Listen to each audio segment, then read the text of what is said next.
what Bregman said. I think it was Bregman. Yeah. We got to keep the pedal to the metal. Yes, you do. And they do. And the nature of this sport, and really any sport, when your back's up against the wall, you tend to kind of play better. So are you expecting maybe a better game from the Yankees, or from the Indians today? I think maybe. I think Keuchel's not as overpowering as Verlander and Cole, and he hasn't been as consistent this year as he was in his Cy Young year. But he usually keeps you in the game. That said, their ballpark is a little bit more hitter-friendly than Minute Maid, so I wouldn't be surprised by more runs on both sides. Now with Keuchel, his pitching style is known to generate more contact, have more grounders. Are you expecting that today? It hasn't been as much this season, but in the past for him, that's been, more of what he's gotten with his pitching. It is. I've noticed all throughout the year a tendency for the umpires to be pretty strict on the low and away pitch. It used to be that if you could hit that spot all the time, that when you missed by a couple inches, they'd give you a strike anyway. Yeah. And when he can get that, he's really tough. But a lot of it, his success depends on how the home plate umpire calls the low and away fastball, and whether he's on. When he's on, he can hit that spot all the time. They won't be having the home field advantage with that. Yeah, exactly. But this is a team, we touched on it when we first started talking here, that has done so well on the road. I mean, they're 57-24 on the road this season.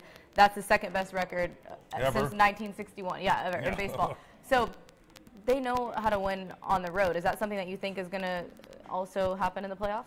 I think it's a comfort.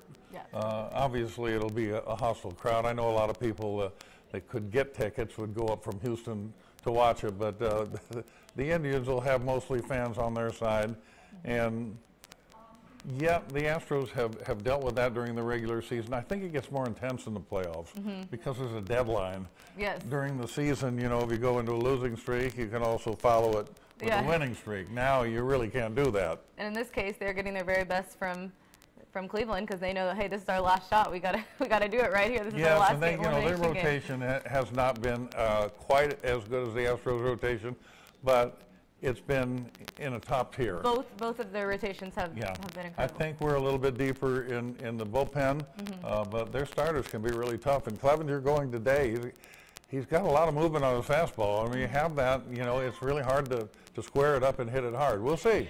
Well, let's talk about hitting for a second. So we've got a little change in the lineup that we were just talking about. So this is the Astros lineup for today, and the big thing that jumps out at you is Carlos Correa is 7th there on that order. So what does that say to you, and are you surprised by that move from A.J. Hinch to do that? And do you think he'll maybe finally kind of step up today? Well, I don't know. I think he's a great ball player, and the first thing on my mind is I hear people around town what the scuttlebutt is and what everybody's saying, and people on sports talk shows and all that, that the Astros should play Marwin Gonzalez at short and put Correa on the bench because he's a slump. If his slump was affecting his defense, and that sometimes happens. Yes. Sometimes a guy's still thinking about what he did in his last at bat when the ground ball's hit to him. It brings it down on the other side too. Yeah. His defense has been great. It's been just as good in this slump as ever. So like Jake Marisnick too, where he's always going to bring it on defense regardless. The same way. Right. But of course, Jake depends on the defense to stay in the major leagues. Yeah. Yeah, Carlos is just on a slump in his batting right now. A slump for Carlos is about normal hitting from shortstops in my day, because usually shortstops didn't hit that much anyway. But in these days, there are quite a few that hit. And what would be your advice to someone like Carlos? He's never been in that position on the lineup. And so what would you tell him going into this playoff game and knowing he's in the slump, but obviously A.J. Hinch still values what he brings to this team? Honestly, I think the best thing I could say is nothing. Well, and I say that for a reason. All year long, he's going to be working with a hitting coach when it comes to his offense. He's going to develop a bond, a relationship with that hitting coach. The manager, and the same with the pitching coach and the pitchers, the manager sort of oversees things. I might be tempted to say something to a pitcher because I was a pitcher. Right. But for me to tell him something about his batting, he's going to go, "You were a pitcher." Yeah. Yeah. So he's going to bond with his hitting But even just in the sense of confidence, just relaying to him that you still have that confidence in him and that kind of thing. I might joke around the cage. He's like, nah. He's like, I keep it real. Well, sometimes, just a little remark to help keep somebody loose. You know, Yeah. I might say, hey, don't worry too much about where you're on the lineup today. You know, Right. you're going to get them by surprise at the end of the lineup. But just, Yeah. We'll see how it goes. Maybe this change will be good. Maybe it'll get him back in rhythm. I think that the strength that the Astros have is the atmosphere they create on the bench and on the field, because their energy and confidence, their energy, they have so much fun. You know, and they believe in each other, which is important. Sometimes if you're at bat and there's a man on third and nobody out, you feel like you have to get him in, and if you don't, you feel like you've let the team down. Yeah, they never have that negative energy around. Right. And so a lot of times I think when they celebrate, they're not just celebrating their own success, but the team's success. Definitely, and I've felt that too, being around the clubhouse and around them all season and last season. We saw where it got them last season. So now I want to hear what you think the keys, if you were to name your top 3 keys to this Game 3 here for the Astros to get it done in the ALDS, move on to the ALCS for a second straight year, what would be your top 3 keys here? It would be like real estate. I would say pitching, pitching, and pitching. And that's coming from a former pitcher. Well, that's you know, fine. what happens, Laney, if you would look at this, if you would go back in time, and statistically, if you look at all the teams that made the playoffs, they would all be in the top 3 or 4 or 5 teams in pitching. They wouldn't all necessarily be in the top 3 or 4 or 5 teams in offense, but they would all have the pitching. So you know, you always assume because you when can you're always playing fall good back teams, on that. you have to beat them. You know, you have to shut them down. You have to beat their pitching, and to do that, a lot of times you have to really pitch a low-run game. So the pressure's on Keuchel in that sense. The pressure's on Keuchel, but you know, he can only do what he can do. And when you, I've had people ask me about a game plan, and it's hard to plan a game of baseball. You know, in football, you might say we want to run the ball. In basketball, you might say we want to spread it out, or we want to fast break and press or whatever. In baseball, you kind of have to react to the game as it's going on. Pitch by pitch.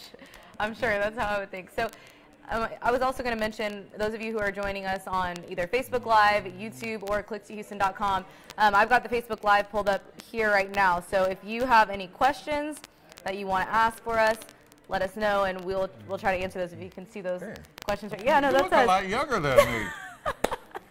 he's looking at us on Facebook Live, and he said, okay, well, you can see the questions too if anyone has any questions for Larry. Obviously, like I said, he has a lot more insight than I do on how to handle these baseball games and what to really expect.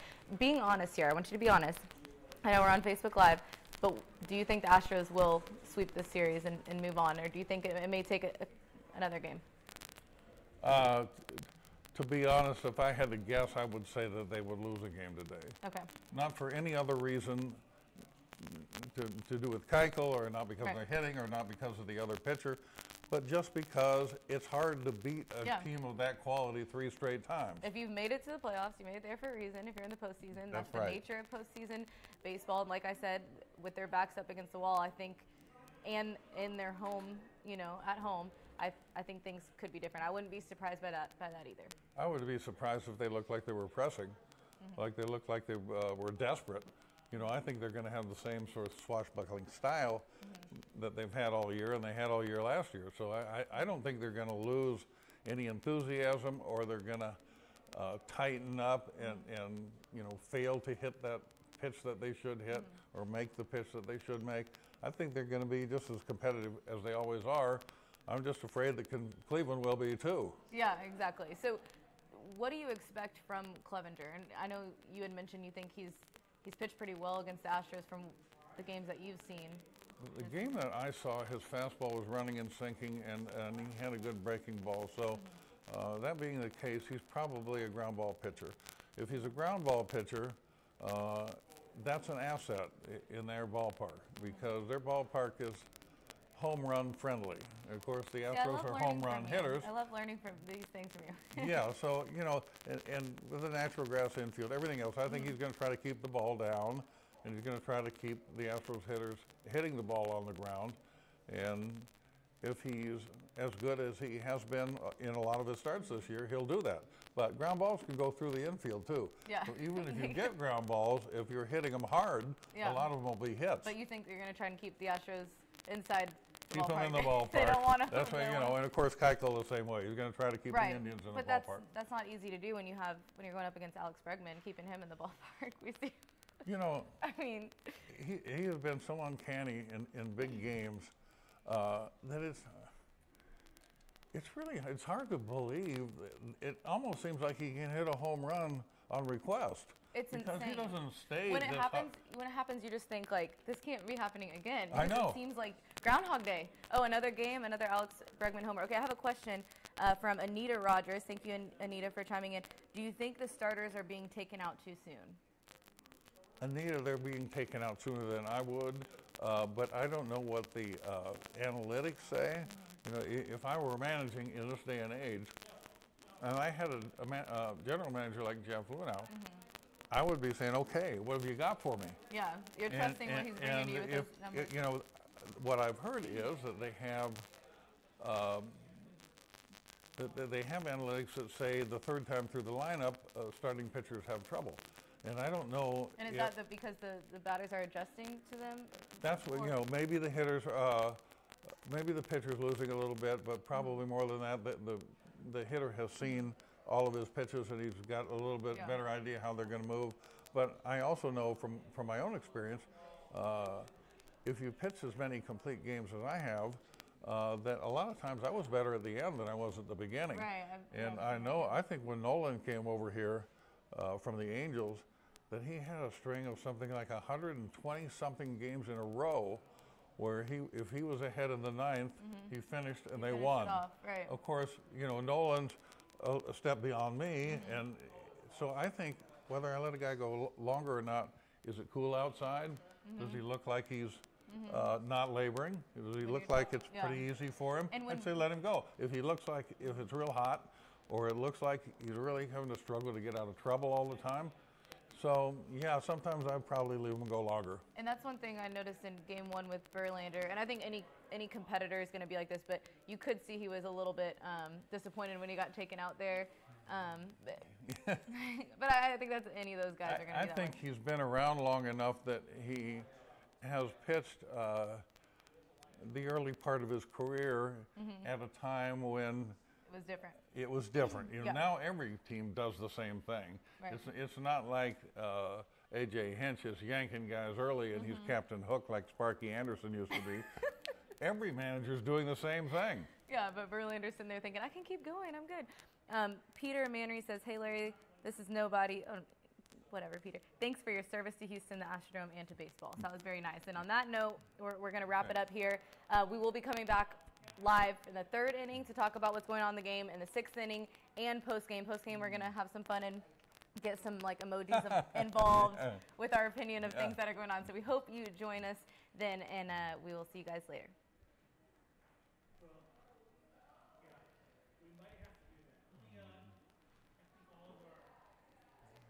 We'll see if they... Okay, I was like, I don't know if they stopped. I feel awkward getting up. Rolling with it. That was awesome. All right. Okay, so now we sit back.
Testing 1, 2, 3.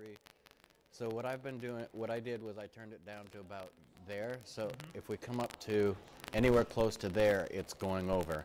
Okay. Then I also started looking down here at the limiter. And so I tried to keep it so it only went to the limit when somebody got really loud. I think, and I don't know this very well, normally in something like this, you're good up to that line, and that line is kind of where you want to stay just below. I didn't even see that up there. But apparently on here it's not, because we were up here like this. Yeah. And that's normally on an audio board where you want to be, because Yeah, up, you want a up little there, bit of yellow, right? up there should be red, but this doesn't have red. Ah. And so when I first came here, the first time you guys were doing it, this is what it was doing. Okay. And so I've been going along with those lines, but with what you were getting there, So maybe about It's- halfway through. it's down right to about there. So that way, if they get a little bit loud, and what I was noticing It's when I, almost like that line is red as opposed to yeah, yellow. and then there's no yellow or warning. The only thing that I was able to see as far as warning is I tried to keep it below 0 there on the limiter. Oh yeah, I needed the director. I needed to get the director's number, but we're good. We're all good. Yeah, sorry. And then I was scrambling.